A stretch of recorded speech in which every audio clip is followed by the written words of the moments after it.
Virginia Tech fans and Blacksburg locals, this is super interesting and leaves me with a lot of questions.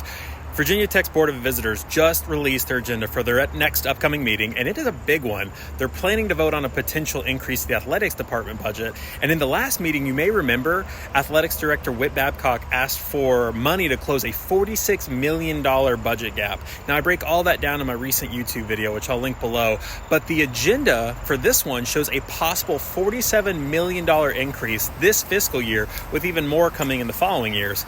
But here's the catch. Only $10 million of that would come from institutional support from the university. So yes, the numbers technically close the gap, but there are a lot of moving pieces here, especially with the recent change in football leadership, which I'm sure everyone is aware of at this point. But if you want the full background on how we got to this point, check out my YouTube video that I'll link below where I break it all down.